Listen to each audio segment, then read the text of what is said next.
What I've heard is they've hit 2 million concurrent viewers online on streaming platforms. You're talking YouTube and Twitch. I think that's where everyone's going to make their money. I think you can find advertising and engage users. You'll make a little money in the stands, selling tickets, but by and large, it's a streaming platform. Okay, Michael, talking about making money, where do you make it in terms of which companies do you actually like in this game?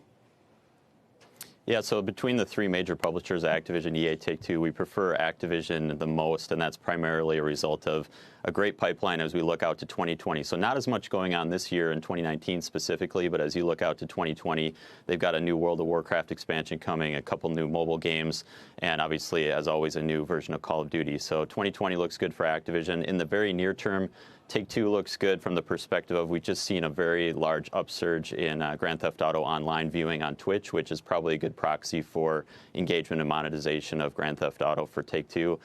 EA is doing well with Apex, but in general, we prefer the other two over EA. Okay, come back to me, though, on Activision for a second, because, they went big into esports and esport teams. This was a big push. Is that the rationale here for you in terms of liking that stock? Because I don't think that's where you're at. Yeah, and so esports is definitely part of it, but really we're more focused on the core business. So you've got the core kind of console and PC side of the business. Again, they've got some great new titles coming next year. So it's really just more a function of next year, Activision is probably going to be the name that grows the most in the group. Okay, let's talk about that. Can we just talk about team sports? Absolutely. Team sports versus individuals versus Ninja versus a team that's going to be licensed. You saw what Activision's been trying to do. Yeah. Which one works? I think if you are an all-star, like a Ninja equivalent, which is like the Michael Jordan right now of streaming, he's doing pretty well. He's not worried about it.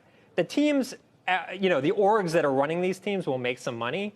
The actual players, individual players, by and large, that is a rough game for them to be playing because they are kicking up a percentage and trying to make that all work. And monetizing that whole thing as a team is very, very difficult. So the problem is there aren't that many Michael Jordans in the world. So. Hey, Michael, outside of those three stocks that we just talked about, is there another way to play the gaming world right now?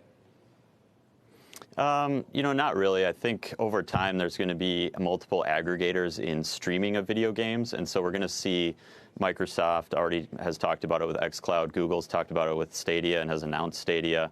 And we'll probably see Amazon get into that space as well. So there's multiple different ways to play it as we move from physical to then full game downloads, which we're kind of partway through as of now, to eventually streaming.